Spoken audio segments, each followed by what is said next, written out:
Les mitzvot et l'antidépresseur.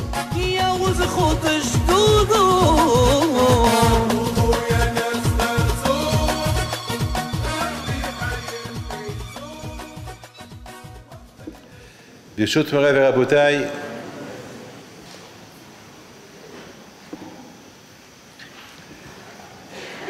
quelques jours avant la fête de Tisha B'Av, on l'appelle la fête. C'est écrit dans Echa Karata Alei Moed. Kadosh Baruch Hu, il a appelé le jour de Tisha B'Av le jour de fête. Et pourquoi ce jour de Tisha B'Av il s'appelle le jour de fête? Parce que le jour de Tisha B'Av, il a un potentiel de devenir un jour de fête. Lorsque, si Dieu veut, B'Ez Hashem, lorsque Kadosh Baruch Hu va nous construire le Beit HaMikdash, dites Amen. Alors il va se passer que le jour de Tisha B'Av, le jour qu'on pleure la destruction de Beit HaMikdash, il va devenir un jour de fête. Karata Alei Moed.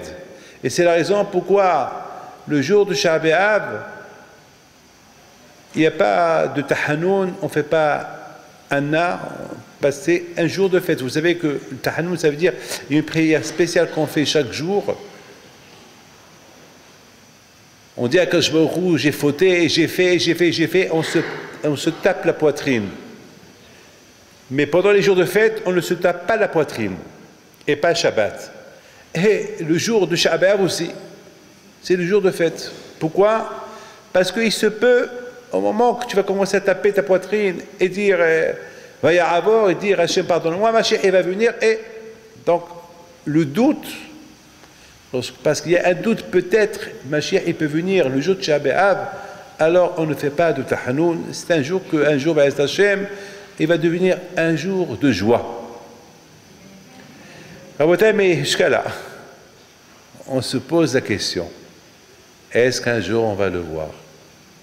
On dit si Dieu veut, mais est-ce qu'on va le voir? Est-ce qu'un jour on aura le zéchut, le mérite de voir Mashiach, de voir le Beit HaMikdash? Est-ce qu'on va avoir le zéchut? Mes amis, aujourd'hui c'est très facile de dire on veut Mashiach, on le veut, oui, on veut Mashiach, on veut Mashiach, on chante, très bien, chanter, tout le monde chante, mais c'est vrai, mais est-ce qu'on le veut? Est-ce qu'il est nécessaire? Qu'est-ce qu'il va apporter? Sa venue, elle va faire quoi? Est-ce que, entre vous et moi, est-ce qu'on est intéressé? Est-ce que ça nous intéresse? Est-ce qu'on sait c'est quoi Mashiach? Il ne faut pas simplement dire Mashiach, Mashiach, Mashiach. Mashiach, c'est le messager. C'est quelqu'un qui va être comme Moshe Rabbeinu, comme Shlomo HaMelech, quelqu'un que HaKadosh Baruch Hu va lui faire confiance. Vous avez compris? Quelqu'un qui va représenter HaKadosh Baruch Hu. Il va être quelqu'un que lui, il va nous convaincre à croire en Dieu. Si on a un doute en HaKadosh Baruch Hu, Mashiach, il va nous prouver A plus B. On n'aura plus de questions. C'est écrit Vitimale Aritzdeha. Il va avoir la sagesse. Malheureusement, aujourd'hui, la sagesse d'aujourd'hui, on invente aujourd'hui on utilise notre sagesse pour la nouvelle technologie, et inventer ceci, et les smartphones, et les super. Un jour, on va les appeler Power. Il n'y aura plus de nom. On ne saura plus quel nom on va donner à la nouvelle technologie qui va sortir. Voilà où est la sagesse d'aujourd'hui. Mais lorsque Hashem Mashiach il va venir, la sagesse est de connaître la vérité. Parce qu'aujourd'hui, il manque la vérité. La vérité, moi je suis convaincu, Baruch Hashem, moi je suis un grand croyant. Mais est-ce que tout le monde est croyant? Non. Est-ce que tout le monde voit la vérité comme je vois la vérité? Non. Chacun comme il voit la vérité. Même moi, avec ma barbe blanche, il se peut que je n'ai pas encore arrivé à découvrir la vraie vérité. Et je suis en pourparler avec moi-même, pour découvrir c'est quoi la vérité. D'ailleurs, éteignez les téléphones s'il vous plaît. Éteignez-les pour ne pas que ça dérange. Donc à Botaï, il faut savoir une chose, il dit le Rambam que le but de Mashiach, c'est qu'il va nous faire découvrir la vérité et il n'y aura plus de questions. Toutes les questions qu'on a aujourd'hui, toutes les questions qu'on se pose aujourd'hui, ben, il n'y aura plus de questions. Donc, il va nous donner des réponses à nos questions. Et même si on a des questions, il ne va plus exister jusqu'à qu'on va dire il n'y a que Akadosh Baruch Hu. Et c'est ça, mes amis. Mais pour ça, il y a une question qui se pose. On va nous poser après 120 ans. Écoutez bien. Après 120 ans, la première question qu'on nous pose lorsqu'on arrive là-haut, c'est Pita Ligula. Est-ce que tu étais à l'attente? Est-ce que tu as espéré la délivrance? C'est une question qu'on vous pose. Est-ce que tu as espéré? C'est pas est-ce que tu crois? Est-ce que tu l'as attendu? Est-ce que vous... Aujourd'hui, on attend les vacances. Aujourd'hui, chacun a son billet. Aujourd'hui, on veut changer la voiture. On veut changer la maison. J'espère changer la maison. J'espère avoir une maison plus grande. Et j'espère avoir une voiture plus grande. Et j'espère, voilà. Aujourd'hui, on est quoi? On est dans l'espérance, dans l'espoir d'avoir ceci, d'avoir cela, d'avoir ceci, d'avoir cela, d'avoir ceci. Aujourd'hui, on a l'espoir. On est dans l'attente. Beaucoup de fois, on entend des gens qui disent ben, j'attends un HLM, ben, j'attends, ben, j'ai appliqué, ben, j'attends. La même question. Ben, j'attends me marier, j'attends à divorcer, ben, j'attends avoir un enfant. Toujours, on est toujours en attente. On attend des choses. Et qui n'attend pas? Chacun il attend quelque chose. Moi aussi, j'attends. Moi aussi, vous savez, j'attends des choses. Et s'il vient, il vient. Ben, s'il ne vient pas, j'aurai de la peine. Pourquoi ils ne sont pas venus? Je suis à l'attente. Mais est-ce que on attend Mashiach?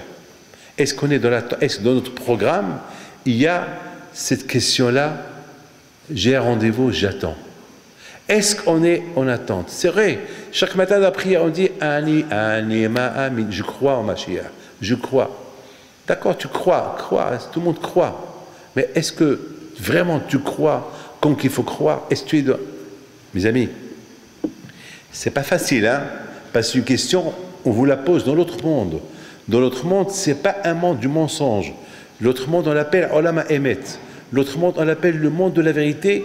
Et là-bas, il n'y a pas de mensonge. Là-bas, il n'y a que la vérité. Il y a la stricte vérité. Là-bas, on ne te jure même pas. Il n'y a pas à jurer parce qu'on fait jurer quelqu'un si on ne le croit pas. On fait jurer... Là-bas, tu n'as pas le choix. Tu ne peux pas mentir. C'est un monde où il n'y a pas de Etzara. C'est un monde où ce n'est pas possible. Tu ne peux pas... Même si tu veux mentir, tu n'arrives pas. Parce que l'autre monde, il n'y a pas... Là-bas, l'air, elle est pure. L'air, elle est claire. Là-bas, il n'y a pas de mensonge. Impossible. Tu ne peux pas mentir. Donc, on te pose la question.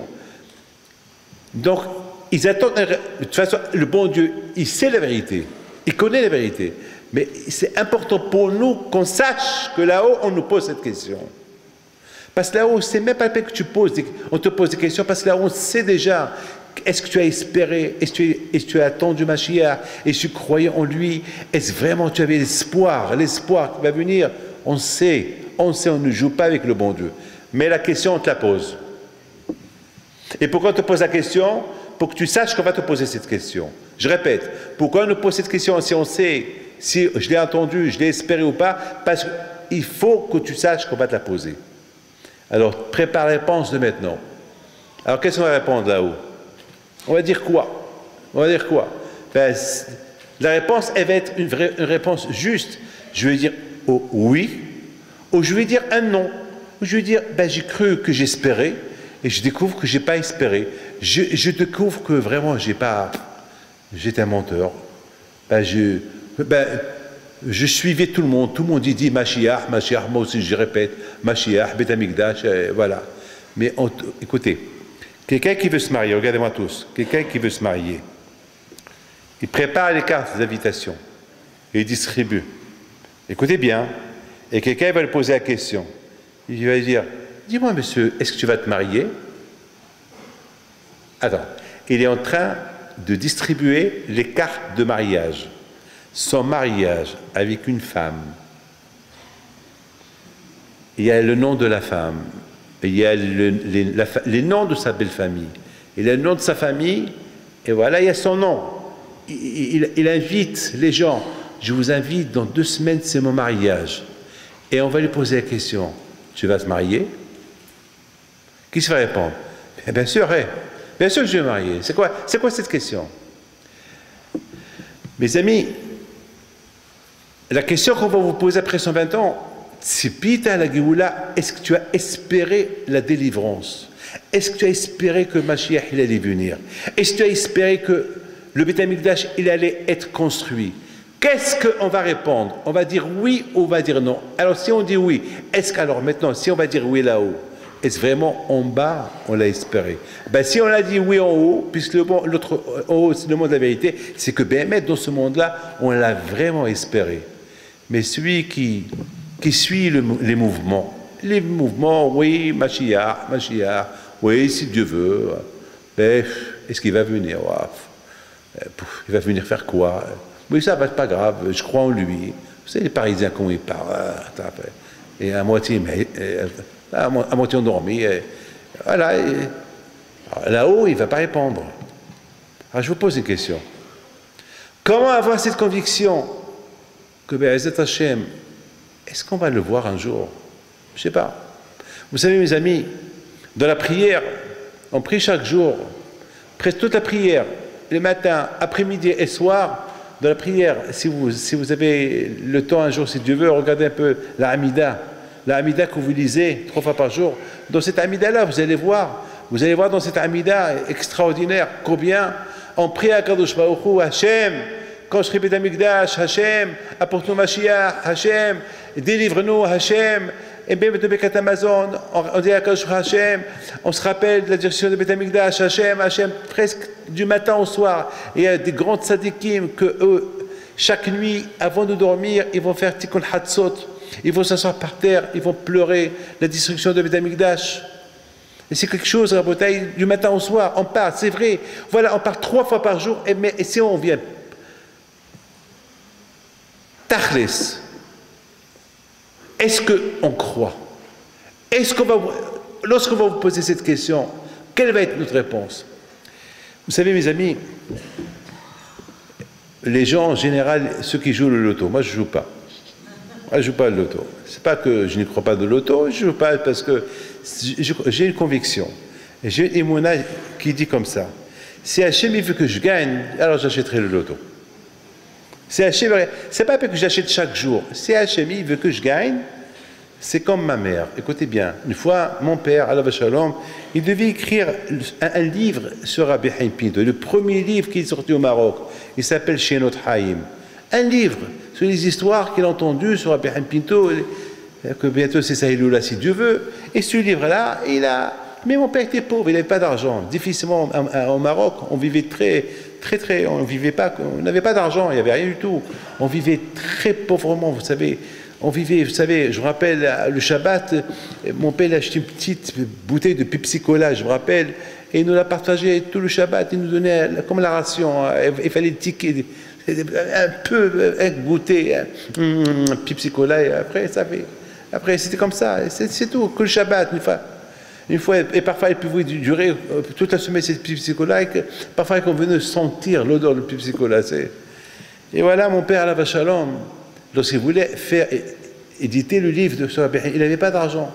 Il dit à ma mère, tu vas aller à Casablanca et tu vas aller chez David Ammar, Zichron el Bracha. Il avait Atelier 26, je ne sais pas si quelqu'un ici le connaît. Non, il n'y a pas de Marocains, malheureusement. Voilà, il n'y a que des Tunisiens, des Algériens. Bon, et là. Voilà. On a converti les Tunisiens à la Marocaine.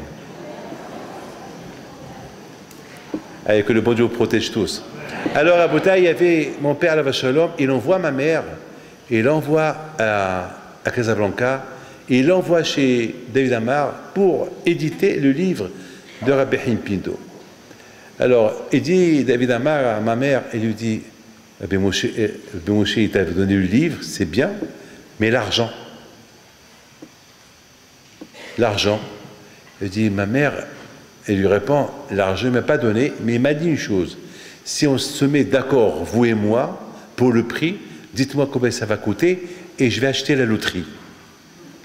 David Ammar, il la regarde, il dit, Moshe, il n'a pas changé, toujours, il a bitachon en Dieu, toujours, il a l'espoir, il vit toujours dans le rêve, et Dieu va me donner, Dieu va me donner, Et Zamak, ça va disant que ton père, ça veut dire que vous allez jouer à la loterie, vous allez gagner. Elle dit, ben, comme ça, Bimouché, ma mère aussi était naïve. Elle a dit, ben, c'est ce que moi, Bimouché m'a dit. Monsieur David Amar, il réfléchit un peu et dit à ma mère, je vais tester votre mari. D'accord. Le prix, c'est tant. À l'époque, c'était 3 millions de l'époque, c'est à peu près 30 000 dirhams. À l'époque, c'était comme ça, c'est chiffré comme ça.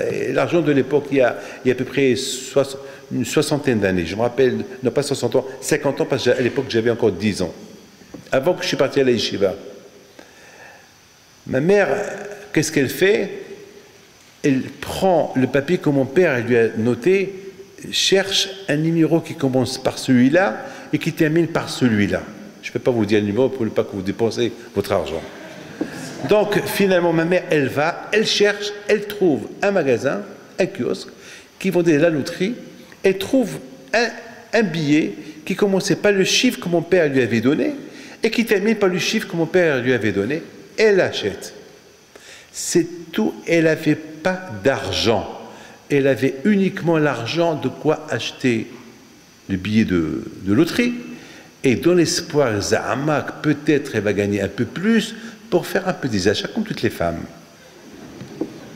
Et voilà, ma mère, elle va chez son beau-frère, où elle est restée là-bas la semaine.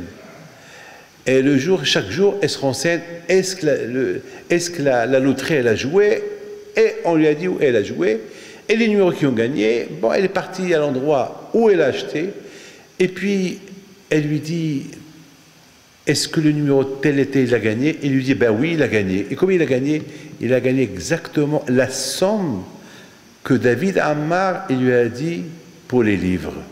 Exactement 30 000 dirhams, ça veut dire 3 millions. Ma mère était même pas surprise, c'est ça la Emouna. Elle n'a même pas crié, ah, j'ai gagné, j'ai gagné. Elle a pris l'argent, elle va de là-bas chez David Ammar et lui donne l'argent. David Ammar était comme un fou. Il dit, puisque tu as été honnête avec moi, et puisque ton mari, c'est un tzaddik, il a gagné, alors, voilà, je te fais une réduction, je te donne donne un don pour ton mari. Ma mère, elle a fait un petit sourire. Elle dit, pourquoi tu souris? Elle dit, ben, avec cet argent-là, je vais faire mes achats. C'est pareil. Mais c'est pour ton mari, c'est pareil. Ma mari ou moi, c'est pareil. C'est moi qui ai gagné, c'est pas lui. Ouais, c'est tout. Et en plus, j'ai fait un service, voilà, avec cet argent, j'ai acheté les livres, et voilà. Et c'est comme ça. Je vous pardonne 2 fois dans la vie de mon père, ça s'est passé comme ça. Chaque fois qu'il voulait éditer un livre, il envoyait ma mère acheter la loterie. Je vous pardonne. Et moi aussi, j'ai fait pareil que lui. Une fois, je l'ai fait pareil que lui, j'avais besoin d'une somme d'argent. Moi aussi, j'ai joué la loterie et j'ai gagné ce que j'avais besoin. Mais je n'abuse pas. Je n'abuse pas. J'ai dit à Hachem, écoute, tu m'as envoyé personne qui me donne, alors maintenant il faut que tu me le donnes par la loterie. Ben, ou ça. Ben, quand je serai là voulu. Mais de là-bas, j'ai commencé. Ah, maintenant, je vous pose une question. Vous achetez le loto. Voilà, il est là. Maintenant, je sais quel jour il joue. Quel jour de la semaine? Quel jour? Ce soir? Ah ben, d'accord. Alors voilà, on achète, par exemple, j'achète le billet de loto, je remplis. Maintenant, toute la semaine, il est là, dans mes mains. Écoutez bien, regardez-moi tous. Est-ce que je le jetterai, ce loto, tant que je n'ai pas entendu les numéros gagnants? Est-ce que je vais les jeter? Non. C'est-à-dire, pendant toute la semaine, je rêve que je vais gagner. Ça veut dire que je vis déjà que je vais gagner. Déjà, je rêve et je vais acheter une villa à la Côte d'Azur, et je vais acheter à Eilat, et je vais faire, et je vais faire, et on rêve, et je vais donner ma belle-fille, ma belle-mère. Elle aussi, je vais lui donner, mais comme ça, comme ça, elle va se calmer une fois pour toutes. Allez, je vais lui remplir la bouche avec des billets, comme ça, elle ne part plus. Et voilà, je vais donner à mon beau-père, et je vais donner à mon grand frère, à des chivot. Et toute la semaine, je rêve que je vais gagner. L'espoir, jusqu'à que j'entends, c'est le numéro gagnant, ce n'est pas ce que j'ai dans le billet. Bon, après j'oublie, bon, j'ai perdu. Mais tout le temps qu'il n'a pas joué, surtout le moment qu'ils sont en train de jouer, voilà, je vois le premier numéro qui monte, ouais, je l'ai. Le deuxième, aïe, je l'ai. Le troisième, je l'ai. Et troisième, je l'ai aussi. Quatrième, oui, je l'ai aussi. Cinquième, c'est un autre. Sixième, c'est un autre. Et le septième, c'est un autre. Bon, j'ai perdu. Parfois, on peut aller jusqu'à gagner 5 numéros. Mais je n'ai pas le sixième. Parfois, je peux aller à gagner jusqu'aux 6 numéros. Mais je n'ai pas le septième. Rabotaï, l'espoir de gagner, c'est ça l'espoir de Mashiach. Est-ce que nous, on considère cet espoir, qu'on a l'espoir de la venue de Mashiach, comme cet espoir que j'ai avec ce billet de loto que j'ai dans mes mains? Eh bien, Rabotaï, si c'est comme ça, si c'est oui, eh bien, alors là-haut, on va te demander, Tzipita la Géoula, tu as attendu Mashiach, tu as espéré Mashiach, tu croyais en Mashiach, tu savais que ce que Mashiach il va faire, tout le contenu de ce Mashiach, qu'est-ce qu'il va faire dans le monde, qui va apporter la moralité, il n'y aura plus de mariage pour tous, il n'y aura plus de débauche, il n'y aura plus de... Est-ce que tu sais très bien, eh bien, mes amis, si Bémet, je sais, j'ai l'espoir en Mashiach, le changement qui va faire de le monde, qui va ramener le monde vers Dieu, eh bien, même s'il ne vient pas, je m'excuse, écoutez bien ne pas arrêter ce que je vais vous dire. C'est-à-dire que je suis encore dans l'espoir que je vais gagner, que je vais l'apporter. Comme cet espoir, j'ai acheté le loto, j'attends qu'il joue pour voir si j'ai gagné ou pas. Voilà, le loto, ça joue, voilà, ça joue, vous allez au casino. Vous choisissez un chiffre, je ne sais pas, un chiffre, et vous mettez 1 million pour gagner un chiffre. Vous allez jouer sur le 11 ou le 12, et après on vous dit, messieurs, faites vos jeux, allez, je mise tout l'argent que j'ai sur le 11, sur le 12, tout l'argent que j'ai peut-être sur le 26, tout l'argent que j'ai, je vais devenir milliardaire ce soir. Et pendant que la roulette, elle tourne, et tes yeux, ils tournent, et tu vois cette boule où elle va tomber. À quoi tu penses pendant ce moment-là? Qu'elle tombe dans le chiffre que j'ai, ou le 11, ou le 12, là où j'ai mis mon argent. Et tant qu'elle n'est pas tombée, tant qu'elle n'a pas, parce que beaucoup de fois, elle peut tomber, boum, boum, après elle va aller quelque part d'autre, parce que ça va tellement vite, mais dès qu'elle tombe, tant qu'elle n'est pas tombée, ça y est, je vais gagner. J'ai l'espoir, je vais gagner, je vais gagner, je vais gagner, je vais gagner. Et bon, je n'ai pas gagné. Elle est tombée dans un autre trou. Je n'ai pas gagné. La bataille, Mashiach, c'est comme ça. Vivre dans l'espoir. Tzipita la Géoula. C'est l'une des questions qu'on vous pose. Tzipita. Pour ceux, je voudrais vous raconter une histoire. Une histoire qui est réelle. Hein. Il s'est passé une fois à l'époque de Napoléon. Lorsque Napoléon, il avait conquéri la Russie, à l'époque. Et Napoléon, il avait fait ici en France, il était copain avec les Juifs. C'est lui qui a construit des grandes synagogues comme cela, comme la synagogue Buffo, comme la Victoire, beaucoup de synagogues, de grandes synagogues que Napoléon, il les a subventionnés. C'est lui qui payait les rabbins. D'ailleurs, jusqu'à maintenant, les grands rabbins de France, etc., ils sont payés par l'État. Donc, il a même créé les Sanhédrines, les grands rabbins sages pour faire les lois. Il y a beaucoup de lois ici en France qui sont basées sur les halachot, sur les lois juives. Bon, Napoléon, c'est quelqu'un qui savait que les Juifs, ils étaient intelligents dans la morale, et c'est aussi tranchés. Vous savez que les Arabes au Maroc, beaucoup, on me l'a dit, beaucoup des juges au Maroc, vous savez qu'au Maroc, jusqu'à maintenant, les juges marocains, ils demandent comme ça, tu veux être jugé par nous, par vos autres, par les juges juifs. Parce qu'ils ont la émouna, ils ont la foi que les juifs, ils savent trancher. Et beaucoup de fois, eux-mêmes, lorsque le jugement porté dans les rabbins au Maroc, jusqu'à maintenant, eh bien, la justice marocaine, elle les accepte. Ils savent que la justice juive, la halakha juive, elle est acceptée. Donc, après, Napoléon, il arrive en Russie. Bon, il rentre en tant que conquérant dans une ville. Et voilà, il voit que les Juifs, ils ne sont pas venus l'accueillir. En général, les Juifs, à Kippour, on le bénit, lorsqu'il a conquéré certains pays, les Juifs, ils sortent avec un Sefer Torah, et là, ils ne sont pas venus. Alors, on a posé la question, qu'est-ce qui se passe? Pourquoi les Juifs ne sont pas venus? ben, ils ont dit, ben, je sais pas, c'est bizarre. Je sais pas, c'est bizarre. Mais ils ont dit qu'ils allaient venir demain avec les CFR. Mais pourquoi pas aujourd'hui? Demain, c'est demain, mais aujourd'hui. Pourquoi ils ne sont pas venus aujourd'hui? Ben, on ne sait pas. Elle a dit, tiens, on va aller au ghetto juif. Amenez-moi au ghetto juif. Ben, ils l'ont amené, c'était une surprise totale. Ils arrivent au ghetto juif. Ben, les juifs, tout de suite, l'un dit à l'autre, où il va, il se dirige, on lui a dit, ils sont à la synagogue, il se dirige vers la grande synagogue. De là où j'ai oublié la ville, c'est une belle histoire. Cette histoire, bien sûr, on ne va pas vous la raconter à l'université ou dans l'école, c'est une histoire juive. On va vous raconter d'autres bêtises sur Charlie Chaplin, on va vous raconter des histoires sur Victor Hugo, etc. Mais on ne va pas vous raconter des histoires comme ça avec Napoléon.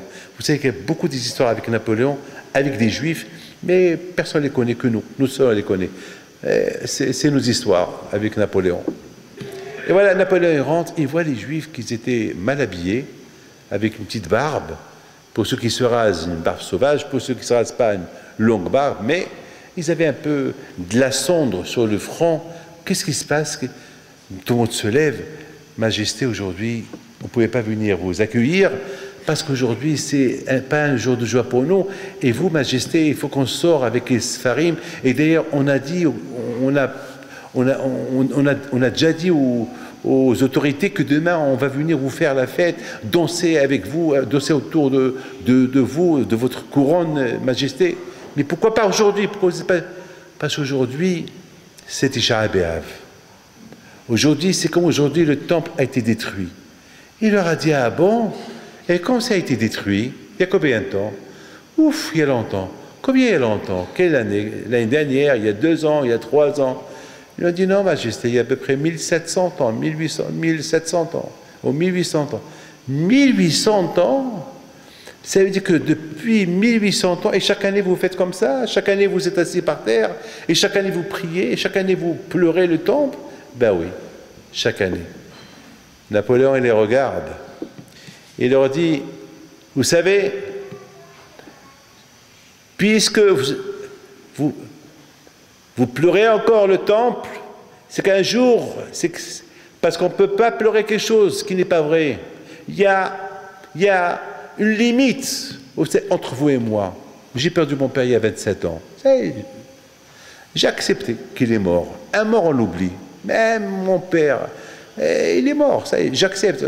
Beaucoup des fois, on perd quelqu'un de la famille. À un moment donné, on oublie. On perd de l'argent, on fait faillite. Et on pleure pendant 1 an, 2 ans. Et après, on accepte les faits. Je suis pauvre. Il y a quelqu'un que j'ai vu en Argentine qui était multimilliardaire il y a une vingtaine d'années. Et le pauvre aujourd'hui, c'est le comité, c'est un groupe de bienfaisance qui lui envoie le Shabbat. J'avais de la peine pour lui, je vous dois parole d'honneur. Il était multimilliardaire, il a construit des synagogues, il a construit des écoles, il a plein de yeshivot en Israël. Et ce monsieur-là, c'est vrai qu'il aurait pu leur dire, s'il veut, il peut leur dire, vendez ces écoles que j'ai construites, il peut en devenir millionnaire. Il a des dizaines de millions, il a comme tzedaka, et le pauvre aujourd'hui, la roue, il a tourné, elle ne peut rien. Mais il a oublié, il accepte, il est content, il est heureux de son sort. Ça, il accepte. Vous avez compris? Mais on n'a pas accepté la destruction du temple. Et ça fait 2000 ans presque. On a accepté tout et pas ça. Ça veut dire, ça, je pense, c'est ce que Napoléon, il n'a pas compris. Comment vous n'avez pas accepté la destruction d'une maison? C'est pas une maison, c'est la maison de Dieu. Vous savez les miracles qu'il y avait dans cette maison? Vous savez les miracles qu'il y avait au Beth Amikdash? Mais vous pouvez imaginer ce qui se passait. Je voudrais simplement, mes amis, vous donner une image de ce que c'était Beth Amikdash, une image.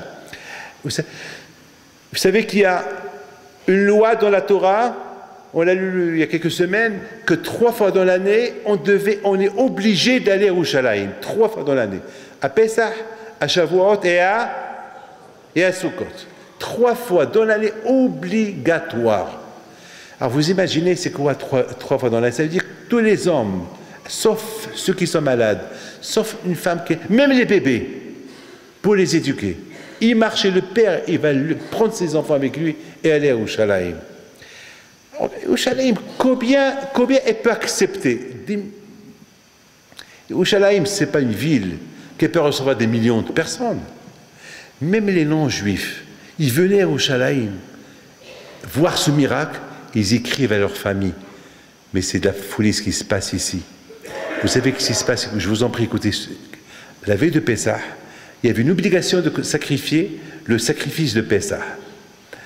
Les portes, ils s'ouvrent 3 fois dans la journée. Écoutez bien. Les portes, ils s'ouvrent.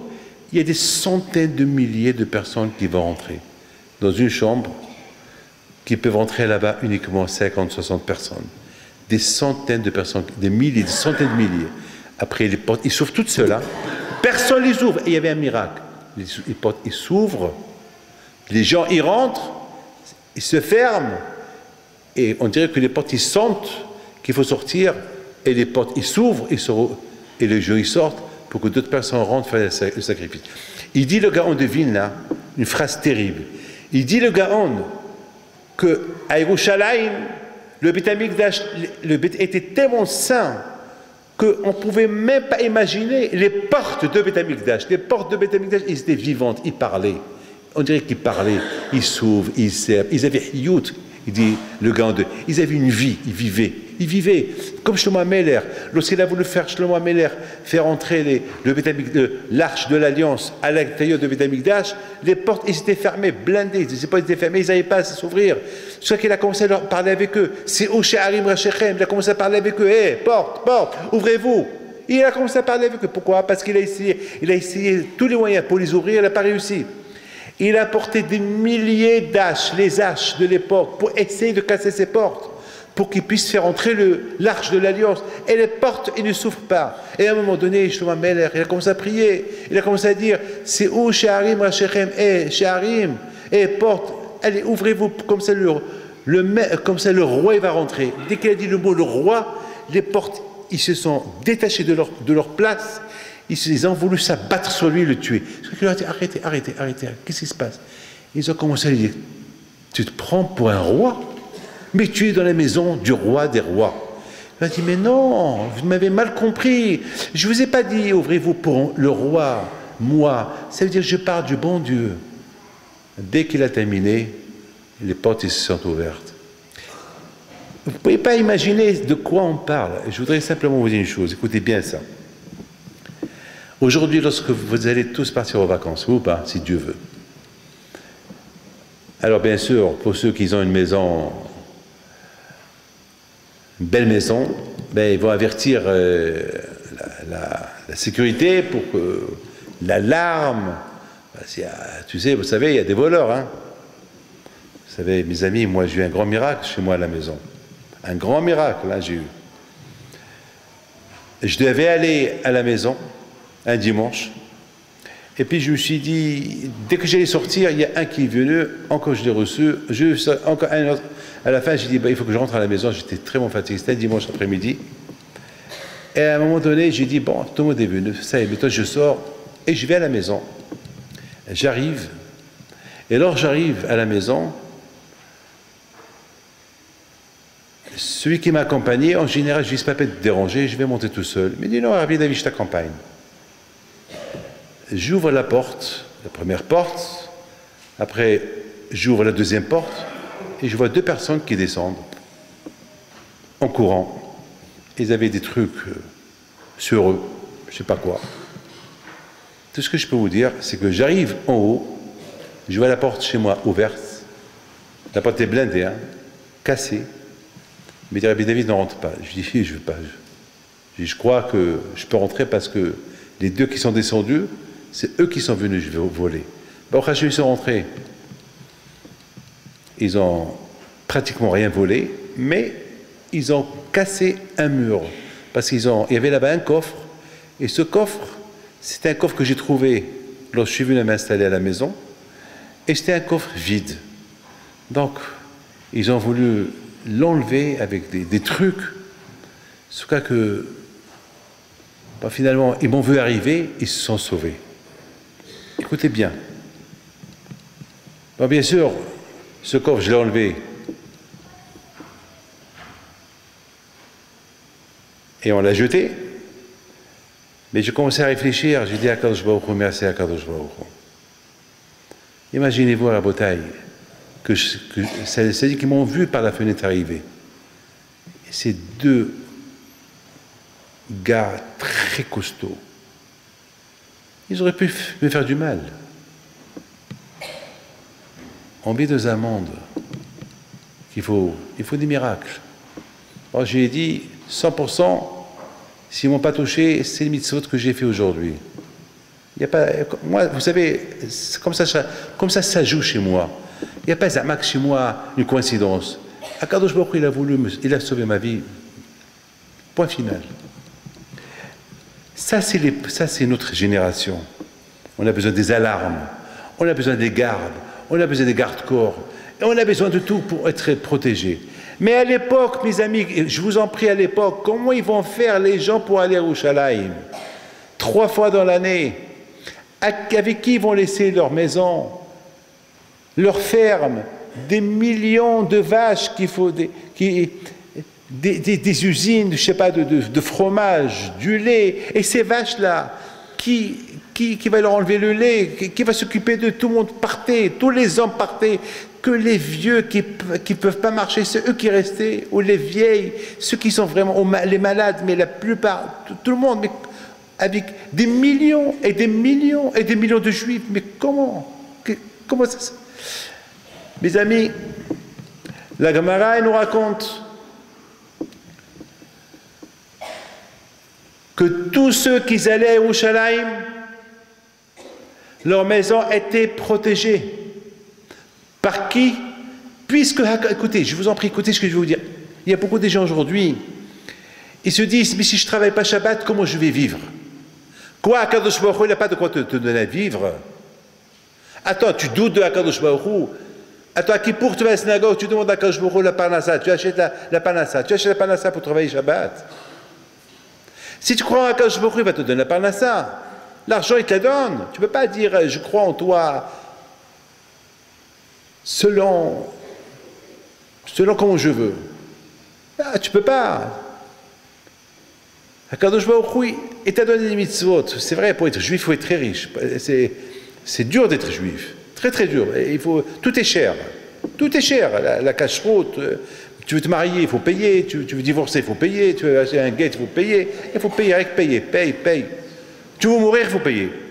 Et si tu n'as pas de quoi payer la mort, eh ben, on va t'enterrer là où ils veulent. Écoute, c'est dur d'être juif. La cache-route, c'est cher. Mais Akadosh Baruch Hu, il sait. Alors d'un côté, on va dire, bon Dieu, ben, Hachem, attends, cette Torah que tu nous as donnée coûte très cher, donne-moi l'argent. Pourquoi il ne te la donne pas? C'est pas possible. Akadosh Baruch Hu, il sait ce qu'il te donne. Il sait. Il sait ce qu'il te donne comme Torah, il sait. C'est Akadosh Baruch Hu t'a dit, fais ceci, n'aie pas peur, alors fais ceci, n'aie pas peur. Et un petit ce matin m'a posé une question, un garçon qui est à l'université. Il m'a dit, Rabbi David, pourquoi on doit travailler? Pourquoi on doit travailler? Je lui ai dit, qu'est-ce que tu veux faire? Il m'a dit, je ne sais pas, le bon Dieu il me donne sans travailler. Je lui ai dit, tu as raison. Je lui ai dit, tu sais mon fils, tu as raison. Parce qu'Rabbi Shimon bar Yochai, il dit comme toi, celui qui croit en Dieu, il ne faut pas qu'il va travailler. Mais te donner, malheureusement, ce n'est pas tout le monde qui croit et qui est convaincu, qui croit en Dieu à 100%, donc tu es obligé d'aller travailler. Il faut que tu fasses un effort. Mon père, Alav Shalom, je vous donne la parole d'honneur, ce qu'il voulait, il l'obtenait. Bémet.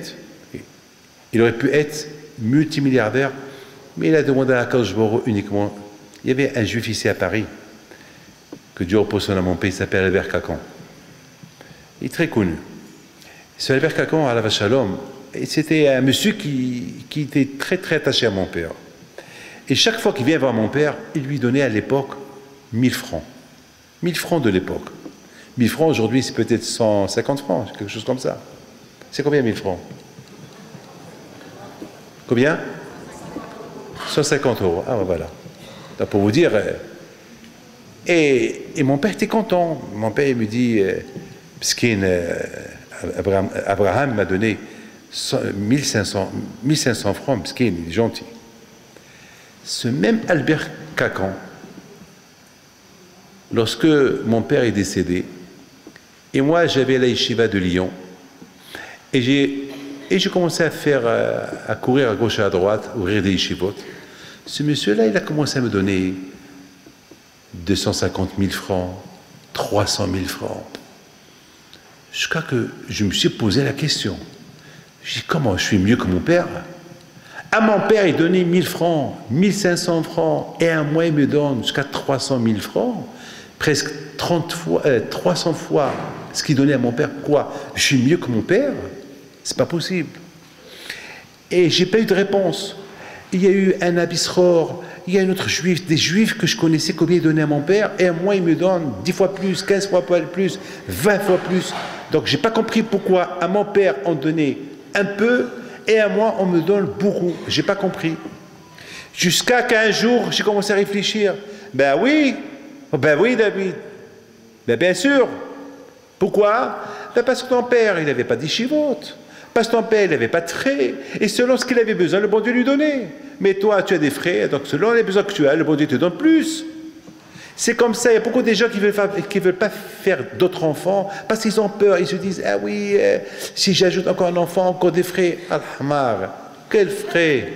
Quels frais? Mais celui qui l'a donné pour 2, il te donnera pour 3. Celui qui va te donner pour 3, il va te donner pour 4. Celui qui va te donner pour 4, il va te donner pour 10. Pourquoi ce faux calcul? Eh bien, Rabotai, les Juifs qui partaient en Israël à l'époque, 3 fois dans l'année, ils laissaient tout en abondant. Pourquoi? Parce qu'il y a le tzivouï d'Hachem, il y a un ordre d'Hachem, il nous a dit, allez-y 3 fois dans l'année et testez-moi. Eh bien, Rabotai, on l'a testé une fois, on est retourné du pèlerinage au Yerushalayim, on a trouvé tout est intact. On l'a testé la 2e fois, la 3e fois, la 4e fois, la 5e fois. Eh bien, ça marche. Avec les paroles d'Hachem, ça marche. Eh bien, mes amis, il dit le Gaon de Vilna, écoutez bien ce qu'il dit. Il dit, on ne peut pas imaginer les Juifs qu'ils ont vécu à l'époque du 2e temple, combien ils étaient tzadikim que nous, aujourd'hui, on n'arrive même pas à leur cheville. Et pourtant, malheureusement, le Beth Amikdash a été détruit à leur époque. Alors maintenant, moi, je vous pose la question. Pourquoi? Voilà, c'est une question que je vous pose. Si les Juifs, mettons, on ne parle pas de l'époque du 1er temple, qu'ils étaient là-bas, où il y avait des prophètes, ils étaient des grands tzadikim. Mettons, pas de l'époque du 2e temple. L'époque du 2e temple, les gens de l'époque du 2e temple, ils étaient des grands... On ne peut même pas imaginer combien ils étaient tzadikim. Que nous, aujourd'hui, on n'arrive même pas, les plus grands... Le Gaon de Vilna, il dit sur lui que si lui, il aurait vécu l'époque du 2e temple, il n'aurait pas réussi à arriver à la cheville de ces gens qui habitaient à l'époque, qu'ils ont vécu à l'époque du 2e temple. Alors moi, je me pose la question. Alors, s'ils étaient autant de tzadikim, eh bien, pourquoi le temple a été détruit à leur époque? Eh bien, la réponse, elle est simple. De plus que tu es tzaddik, de plus qu'on te demande d'être plus. Un riche, de plus qu'il est riche, il ne va pas dire, ça y est, je suis riche, je ne veux plus travailler. Aujourd'hui, quelqu'un est venu me voir. Je lui dis, mon fils, basta, arrête. Tu as travaillé toute ta vie. Ça suffit, arrête de travailler. Ça y est, repose-toi. Va en Israël, va en Israël, prends ta retraite. Ça y est, tu as de quoi vivre encore 200-300 ans. Ça y est, baraka. Et encore tes magasins sont ouverts. Ça suffit, arrête. Il m'a dit, mais je ne peux pas. J'ai dit, mais pourquoi tu ne peux pas? Il m'a dit, je ne peux pas.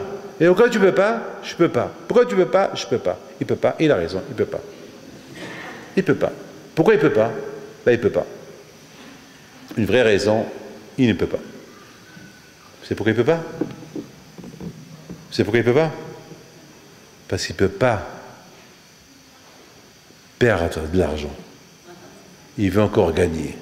Est-ce qu'il va les prendre avec lui? Non. Il sait qu'il ne va pas les prendre avec lui. Il le sait. C'est comme ça. Celui qui est riche, il va être encore riche, encore plus riche. Vous savez, il y a 2 semaines, quelqu'un m'a dévoilé son secret. J'ai été voir quelqu'un, je ne peux pas vous dire où j'étais le voir. Il y a 6 mois, il n'était pas marié. C'est l'homme presque, je peux vous dire, c'est un des hommes les plus riches du monde, qu'il a bien réussi dans sa vie. Il a 40 ans.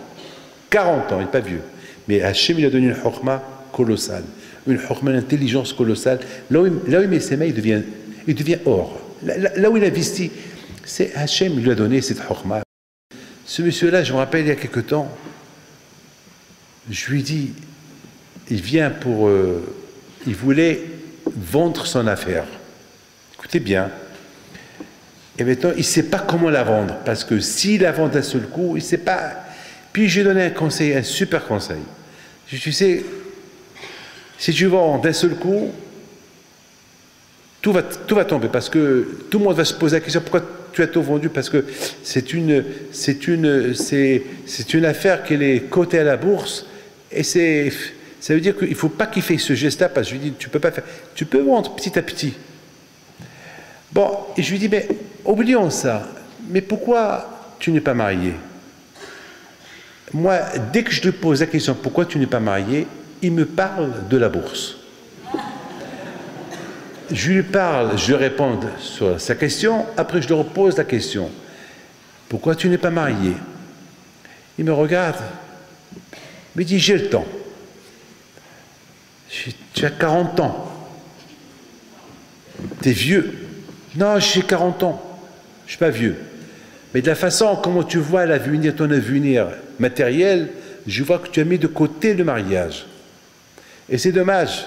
Tu vas mourir et tu vas laisser tout ton argent. Cette phrase, elle a réveillé. Qu'est-ce que vous avez dit? C'est quelqu'un que personne ne peut lui parler comme ça. Moi, j'ai pas honte, j'ai pas peur. Je parle comme je veux parce que je ne gagne rien avec lui. Je vais rien gagner. Donc autant lui dire ce que je pense. Vous savez ce qu'il m'a dit la semaine dernière? Il m'a dit, Rabbi David, je vous dois, parce que maintenant ma femme elle est enceinte, sa femme elle est enceinte, elle doit accoucher, il me dit, je vous dois mon mariage, je vous dois, parce que vous m'avez réveillé. Vous m'avez réveillé, parce que de ma tête, j'avais même pas le sentiment qu'un jour j'allais marier, parce que je me voyais, j'ai le temps, et j'ai le temps, et j'ai le temps. L'argent, il oublie le temps. L'argent, il nous fait oublier le temps de Shabbat. L'argent, il nous fait oublier les fêtes, les mitzvot, la prière, et ainsi de suite. Et aujourd'hui, le temps, il n'existe presque plus aujourd'hui. Mes amis, le Beth Amikdash qu'on n'a pas aujourd'hui, tout à l'heure je vous ai dit, pourquoi Hachem, il a détruit le temple, le premier temple et le deuxième temple. Ils étaient tous des tzadikim. Le Gaon de Vilna, il dit que on ne peut pas imaginer la grandeur des gens de cette époque-là, que les tzadikim d'aujourd'hui, ils n'arrivent même pas à la cheville de ces tzadikim. Alors pourquoi le temple a été détruit? Eh bien, la raison, elle est simple. Le temple a été détruit à leur époque parce que de plus qu'on découvre Hachem, eh ben, il faut continuer à la découverte. D'ailleurs, notre but à nous aujourd'hui, c'est de découvrir. C'est pas avec dire ça, je connais. Non, il n'y a pas de tu connais. Il faut encore, il y a encore, il faut encore. Il faut découvrir, il faut encore découvrir. Il faut toujours avoir cette volonté de découvrir. Et c'est la raison pourquoi le temple a été détruit. Maintenant, malheureusement, on est aujourd'hui sans temple. On n'a pas de Mashiach, on n'a rien du tout. Mais on vit avec l'espoir qu'il va venir. On vit avec l'espoir qu'on va revivre avec lui, si Dieu veut. On vit avec cet espoir-là, qu'il va venir nous délivrer. On va à Beth Amikdash et on va découvrir. Comme tout à l'heure, j'étais à la synagogue tout à l'heure, et j'ai vu quelqu'un que j'étais en train de parler, et lui, il joue. Il joue. Et j'allais prendre le livre et le jeter sur lui. Attends, tu veux jouer? Joue. Va, sors dehors et joue. Est-ce que c'est dans la synagogue tu joues? Et pendant que je donne un cours de Torah, tu joues? Attends, où il est? Où il est? Justement, mes amis, voilà la période. C'est-à-dire, même sentir la synagogue, on ne la sent pas. Alors, comment voulez-vous que ce monsieur-là, il va sentir Mashiach? Tu parles de Mashiach, commence à rigoler. Il y avait quelqu'un qui avait fait une belle villa. Il a construit une super villa. Et lorsqu'il a construit, il va à la synagogue. Et à la synagogue, il entend le rabbin qui lui dit, qui fait un cours sur Mashiach.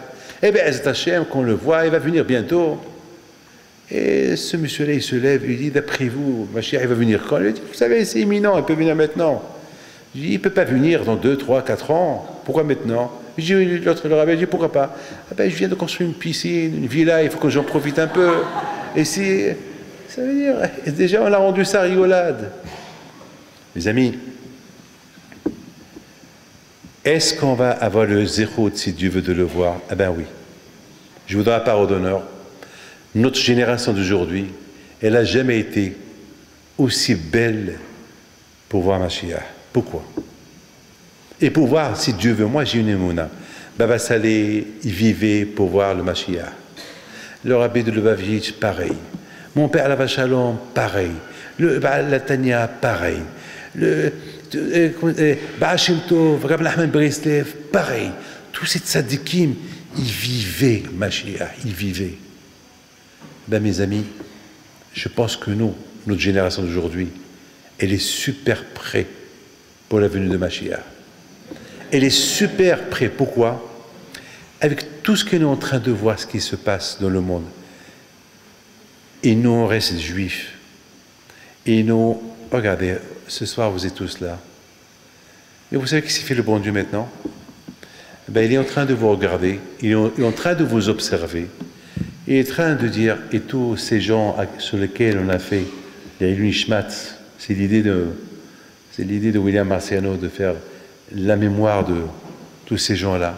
Eh bien, tous ces gens que vous voyez ici, hommes et femmes, ben, ils sont là à la synagogue. Et parmi eux, il y a David, Maurice David, Alav Shalom, et tous ces gens-là qui nous ont quittés cette année, l'année dernière. Eh bien, ils sont là. Vous savez à quoi ils sont en train, s'ils pouvaient tous dire à haute voix, Mashiach, il est à la porte de Paris, il va venir. Et Béhémet, il est à la porte de chaque ville. Il est là, il est à la porte. Et qu'est-ce qu'il attend de nous? Ben, il attend de nous il attend de nous une chose. C'est Pita, est-ce que tu as l'espoir? C'est pas dire je veux Mashiach, l'espoir, comme l'espoir de ce monsieur qui joue au loto et qu'il a l'espoir de gagner. Il a l'espoir. Vous savez, là j'étais jeune. J'avais 8 ans, 8 ans et demi. C'était le roi du Maroc qui devait venir à Casablanca, à Essaouira. Et tout le mois, on se préparait. Moi personnellement, j'avais que 8 ans et demi. Ma mère m'a acheté des vêtements spéciaux pour accueillir le roi. Chaque parent, on voulait accueillir le roi. Donc, je m'appelle à Essaouira, à l'hôtel des îles. C'était là-bas où il y avait tous les juifs entassés là-bas. Les Marocains d'un côté, les Juifs d'un côté, avec le respect, on attendait notre roi. C'était Mohamed VI, et Mohamed V, que Dieu repose en âme paix, parce qu'il a sauvé les Juifs des mains des Allemands. Lorsque les Allemands ils sont rentrés au Maroc, le roi du Maroc à l'époque, Mohamed V, que Dieu repose en âme paix, il a dit aux Allemands, si vous voulez prendre les Juifs d'ici, vous prenez moi aussi avec eux. C'est un roi Ohev Israël, comme son fils et comme son petit-fils aujourd'hui. Vous savez que son petit-fils aujourd'hui, Mohamed VI, que Dieu le protège, il a dépensé des centaines de millions pour réparer les cimetières juifs. Et même à l'île Saint-Maurice, il a réparé le cimetière. Là où il entend, il y a un cimetière juif qu'il faut le réparer, il envoie de l'argent. Je ne sais pas pourquoi il fait ça. Je ne sais pas pourquoi il fait ça. Bon, que Dieu fasse, que ça continue, des gens comme ça qui nous aiment. Donc à Botaï, on est parti je me préparais. Et voilà, le Shabbat, il devait arriver le Shabbat. On était tous là. Moi, j'étais excité. C'est la première fois dans ma vie que je vais voir un roi. Et on attend dans la chaleur. C'était le mois d'août. Et on attend. Et à un moment donné, de loin, on entend Yahil Malik, vive le roi, de loin. Et déjà, on se préparait, de loin, on entend des motos, des motards, ils arrivent. Et j'étais tellement excité, mais j'ai rien vu encore. J'ai rien vu. Tout ce que j'entends, les youyous des femmes, les hommes qui crient Yahil Malik, vive le roi, et les motards, la sirène des motards. Le roi, on ne le voit pas. Et à un moment donné, le roi qui arrive, on lui ouvre la porte, il monte et je le regarde. Voilà le roi. J'avais 8 ans. Entre cette époque et aujourd'hui, quelle est la leçon que j'ai tirée de ce que j'ai vu? David, t'as vu? Je voudrais pas dans cette semaine, lorsque j'étais au Maroc avant-hier, on est parti pèleriner les tzadikim, j'ai commencé à réfléchir. David, tu te rappelles, lorsque j'avais 8 ans, et tu as entendu la sirène et les youyous, et les gens qui criaient « Vive le roi », tu te rappelles? Et je me parlais à moi-même. Oui, je me rappelle, David, je me rappelle. Tu te rappelles comment tu étais excité? Tu te rappelles, et après, lorsque tu l'as vu, comment tu étais? Oui, oui, je me rappelle. Tu sais, David, eh ben, ça va être comme ça après 120 ans, lorsque tu vas rencontrer Akadosh Baruch Hu. Ça va être comme ça. Après 120 ans, tu entends, et tu entends, et tu entends, et tu entends le roi qu'il arrive. Le roi, il arrive, accueillir. C'est comme ça que Akadosh Baruch Hu, il accueille les tzadikim. Lorsque les tzadikim, après 120 ans, ils quittent ce monde, ils arrivent dans l'autre monde. Le tzadik, le pauvre, il a peur, il est excité. Yom Ad-Din, le jour du jugement, il va être jugé. Mais lorsqu'il entend Hachem, il va arriver pour t'accueillir. Ah, si Hachem, il va sortir pour accueillir, ça veut dire que Baruch Hachem, je suis quelque chose. C'est-à-dire que j'ai servi le bon Dieu lorsque j'étais vivant. Et voilà, Rabotaï, tu entends la sirène, et tu entends des cris, et ça crie, vive le roi, Hachem Tsevakot, Hachem, Hachem, Hachem, Hachem, Hachem. Et voilà, tu le vois en face de toi. Mais est-ce que nous va arriver à avoir le zérout de cette belle audience avec le bon Dieu après 120 ans? Pas une audience de rêve, une audience réelle, une vraie audience. Et la première question qu'il va nous poser à Kadosh Baruch Hu, Tzipita la Géoula, t'as espéré la venue de Mashiach?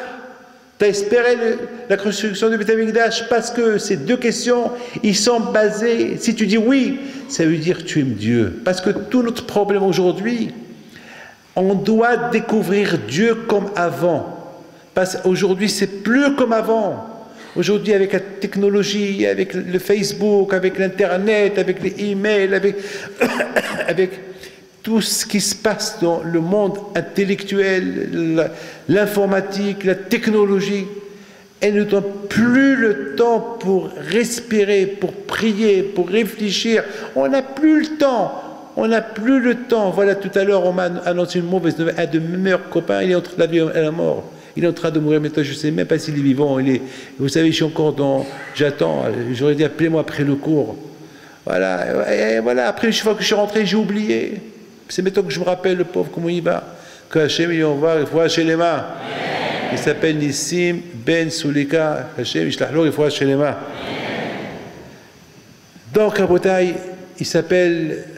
Je ne vais pas vous dire son nom de famille pour ne pas, parce que sans que vous le connaissez, il est connu partout. Je ne veux pas vous annoncer une mauvaise nouvelle. Que Hachem il fasse qui guérit, si Dieu veut qu'il sorte de là où il est.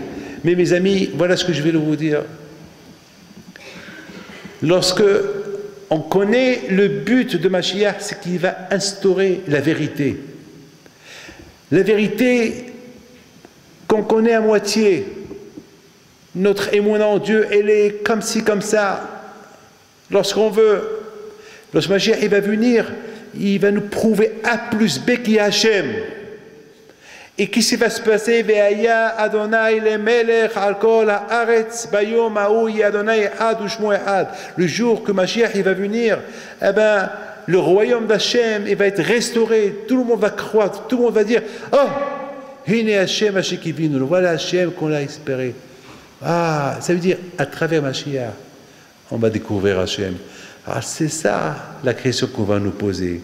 C'est pas est-ce que tu crois en Mashiach, est-ce que tu crois qu'est-ce qu'il va faire, le changement qu'il va faire, les choses qui vont se passer, qu'est-ce qu'il va devenir, parce que le monde, il va pas être comme qu'il est, il va être 1000 fois, milliards de fois plus beau, ce qu'on peut l'imaginer. 1000 fois plus important qu'à l'époque du premier temple et du deuxième temple. C'est comme à l'époque d'Adam Arishon avant qu'il a fauté. C'est un moment super, un moment extraordinaire. Et tout dépend. C'est ça la question. Si Pita, tu as attendu. Vous savez, mes amis, regardez vos mains. Lorsque vous voyez vos mains qui bougent, c'est la preuve qu'il y a Dieu. Mais Psari et Eloka, cette main qui bouge, qui me l'a fait bouger? Est-ce que je pense à ça? Jamais. Je pense qu'il y a un mécanisme qui fait bouger mes mains. Quel mécanisme? Il y a Hachem. On oublie, le matin on se réveille, on marche, on bouge, on s'habille, on voit, on entend, on mange, on respire. Mais tu sais qui t'a donné tout ça? Ben oui, c'est la nature. Quelle nature? C'est Hachem. On ne pense pas à c'est Hachem. Le Mashiach il va venir. Chaque chose qu'on va faire, on va dire, il y a Hachem dedans. Il y a Kadosh Baruch Hu dedans. Il y a Shborei Olam. Il y a Kadosh Baruch Hu. Tout dépend. C'est Pita la Goula. Est-ce que tu as espéré? Est-ce que tu as attendu Mashiach? Si oui, ça veut dire que tu as compris c'est quoi le but de Mashiach. Si tu as compris c'est quoi le but de Mashiach, alors dans l'autre monde tu vas dire, oui, c'est pitié la Géoula, j'ai espéré, j'ai attendu. Et Hachem va te voir, tu as raison, rentre. Tu es mon copain, tu es mon ami. Mes amis, je voudrais vous dire une chose. Malheureusement, c'est pas parce que Mashiach n'est pas venu, c'est qu'on doit...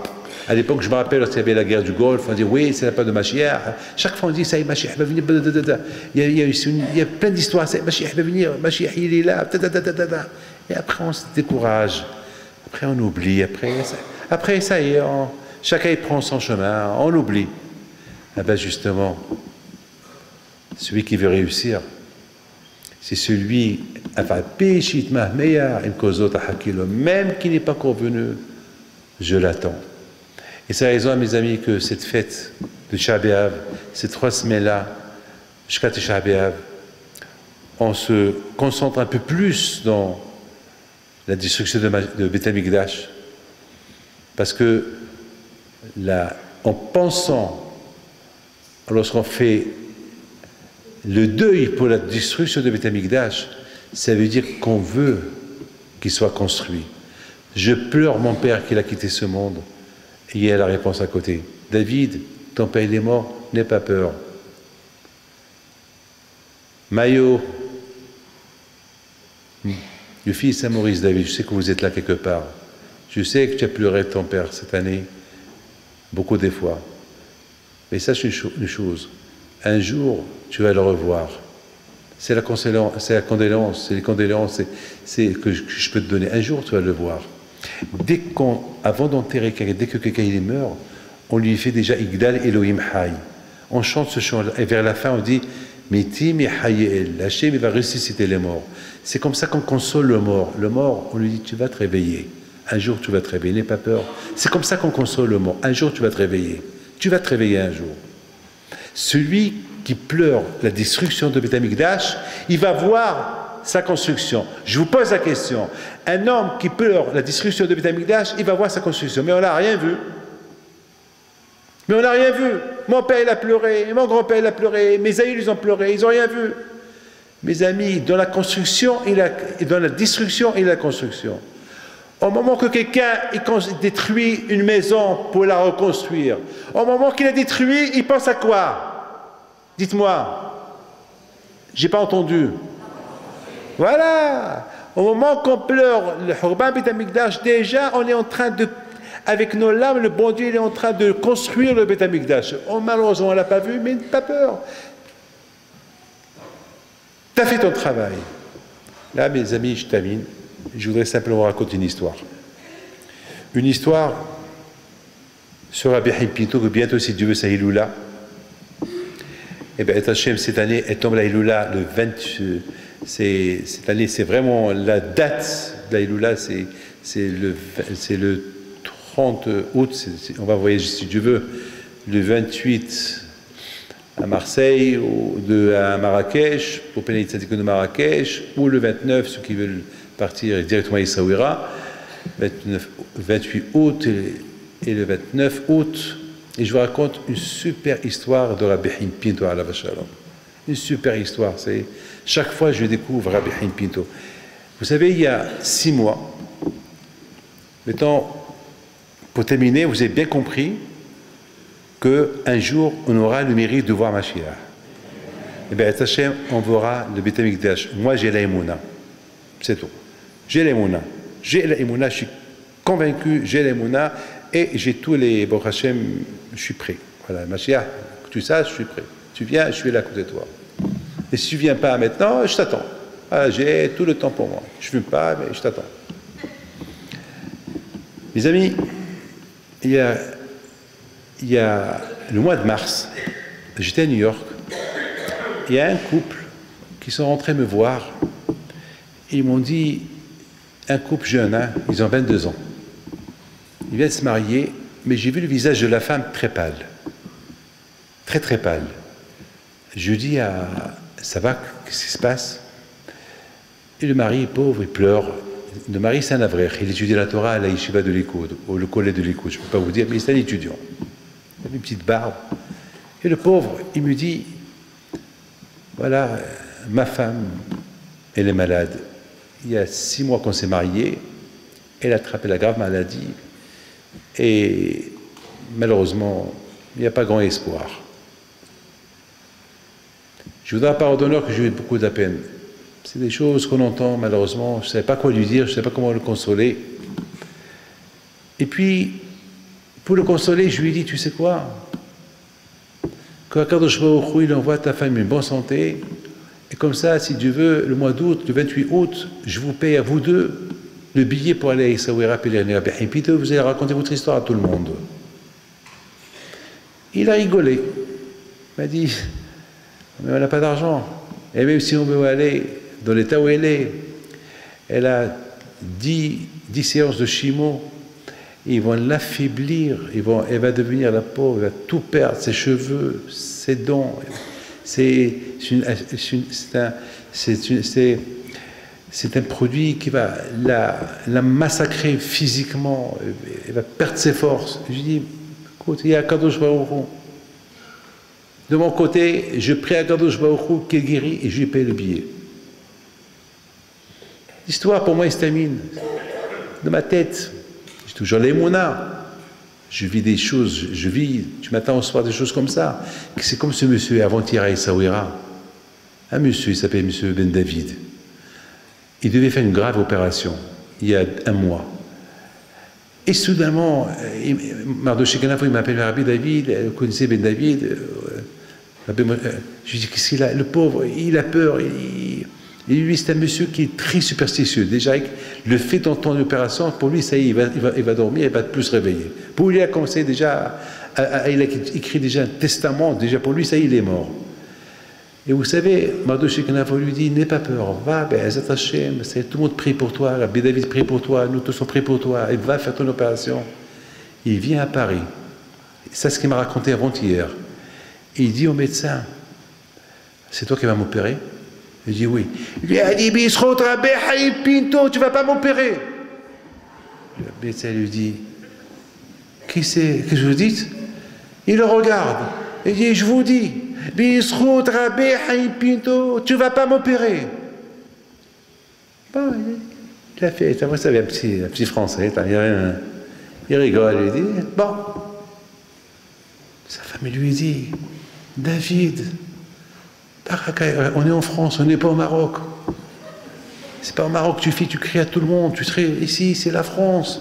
Ici, ils vont te prendre pour un fou. Il faut que tu t'opères. Regarde ton ventre comment il est. Ouais, il ne va pas m'opérer. Il ne va pas m'opérer. Elle a commencé à crier à sa mère, à sa femme. Bon, le lendemain, le médecin, il arrive. Monsieur Ben David, vous êtes prêt? Il lui dit, Be'ezat Hashem, Bisrout Rabbi Haïm Pinto. L'autre, il lui dit, tu sais quoi? On est obligé de te faire un scanner pour être sûr de l'endroit par où on va t'opérer pour exactement, parce que vous avez apporté tous les scanners du Maroc, nous on est obligés de suivre les nôtres. Et après on vous dira combien de temps ça va durer. Mais a priori ça va durer 8 heures. 8 heures? Wello. Wello. Vous voyez pas, mes amis, il faut le scanner, l'échographie, ils font tout. Et le médecin, il le regarde. Il dit, ces radios que vous avez portées du Maroc, c'est les vôtres? C'est les vôtres? Il dit, bien sûr, c'est les miens. Quoi? Je les ai fabriqués? Il dit, ben vous savez, c'est qui ce que vous avez dit que vous avez dit? Ah, oui, qui c'est celui-là? Qui c'est celui-là? Ben celui-là, c'est le tzaddik. Ben, lui dit, il est quoi? Il est médecin? Il est quoi? Non, il est mort. Ça fait 200 ans qu'il est mort. Et je vais chaque année à Sahiloula, il est mort, Matt. Et c'est lui qui t'a fait ça? C'est lui qui m'a fait les scanners. C'est lui qui t'a fait le scanner. Ben oui. Très bien. Eh bien, monsieur, pouvez-vous vous lever maintenant et partir d'ici parce qu'il n'y a pas d'opération. Va-t'en d'ici.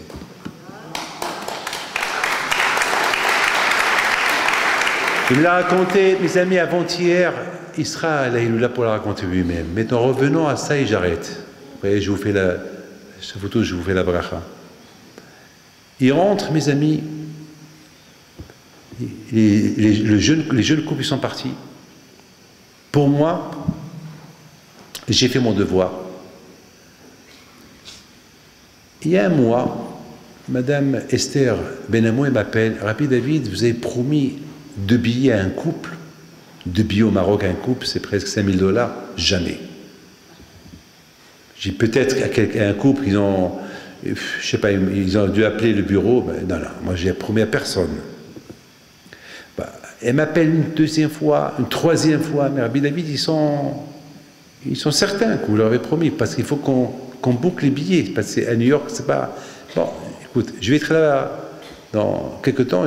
Dans la semaine dernière, j'étais à New York, oui, la semaine dernière, elle rentre chez moi, le secrétaire me dit, ouais, le couple à qui vous avez promis, ils sont là. Ils vont rentrer. Dès que je les vois, je dis, mais vous, je vous connais. Oui, Rabbi David, vous connaissez, c'est ma femme, que je ne vous dois pas ordonner, je n'ai pas reconnu, elle était devenue rouge, bien, rien du tout. Racontez-moi, rappelez-moi, réfléchissez un peu ma mémoire. Ben, Rabbi David, voilà, elle était malade, Baruch Hashem. Personne ne comprend rien du tout, les médecins ne comprennent pas. Elle a guéri. Vous nous avez promis que si elle guérit, vous me payez le billet pour moi et pour elle au Maroc. J'ai dit quoi, elle a guéri? Et vous êtes sûr qu'elle avait la maladie? Ben oui. Voilà, on vous a tout apporté, on va tout vous envoyer. J'aurais dit, apportez-moi tout. Il faut que je vois, parce que ça, je ne vais pas laisser ce miracle passer. Il faut que vous m'envoyez tous les radios. Alors, Rabbi David, on viendra aller, on apporte avec nous tout. Voilà, Rabotaï, le kouwah du tzaddik, mais moi je dirais autre chose. C'est pas le tzaddik qui a fait le miracle, c'est le couple qui ont fait le miracle. C'est M. Ben David qui a fait le miracle. Nous, on n'a rien fait. Nous, on n'a rien que prié, c'est tout. Le miracle, c'est l'espoir en Dieu qu'il envoie la guérison. L'espoir, vous savez, mes amis, quelqu'un qui est gravement malade, il a un espoir de guérir. Eh bien, c'est comme ça, il faut avoir l'espoir que Mashiach va venir. L'espoir de voir le Beit HaMikdash. C'est ça l'espoir. C'est ça Tzipita. Il ne faut pas mettre de côté l'espoir et l'espoir. Un espoir à 100%. Un espoir réel. Mes amis, vous allez tous vous lever.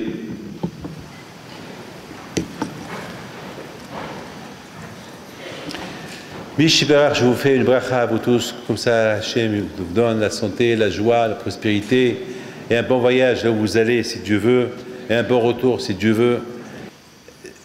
מי שברך אבותינו, אברהם, יצחק ויעקב, משה ואהרון, דוד ושלמה, יברך את כל הקהל הקדוש הזה, גדולים וקטנים, הם ובניהם ושהם תלמידיהם וכל אשר להם, מלכה דעלמא הוא יברך אתכון, ויזכה ידכון, ישמע בקס אותכון, יצפק כל שרה והכתב, ימרת אדוני בסעתכם, ויגן בעדכם, ויפרוץ שוקה שלמו עליכם, ויטע ביניכם אהבה ואחווה שלום ורעות, ויסלק שנאה ביניכם, ומדי לצרותיכם, שלח לכם הקדוש ברוך הוא רפואה שלמה, תן לכם הקדוש ברוך הוא פרנסה טובה, יפתח את לבכם בתורה וביראת שמיים, וכולנו נזכה לביאת משיח צדקנו, ונזכה לראות את הגאולה, ונזכה לראות בניין בית המקדש, ויתמלא עליכם ברחמים וכן רצון, ונאמר אמן.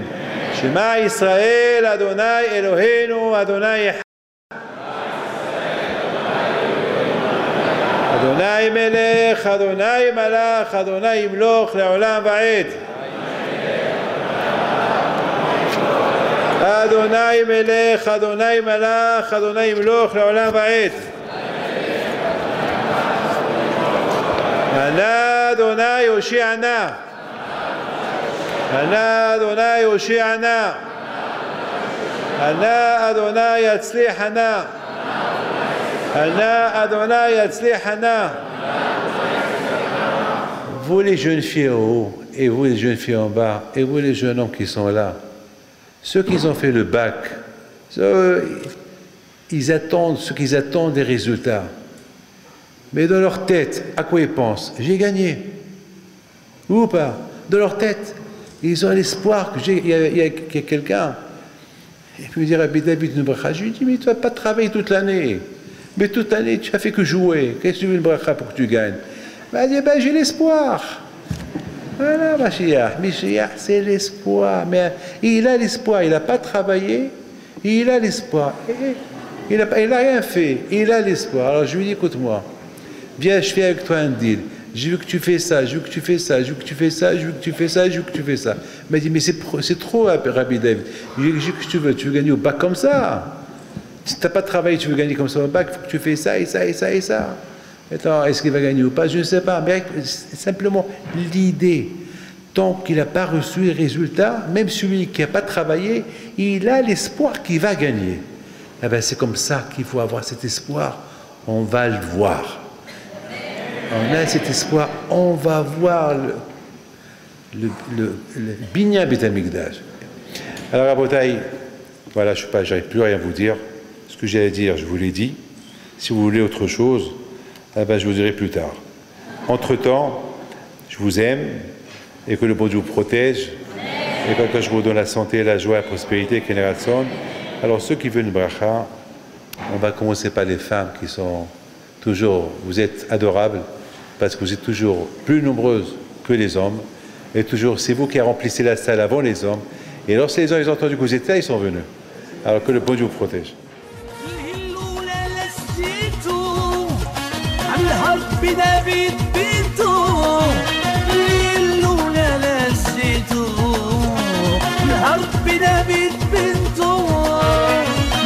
العيالات صغرتو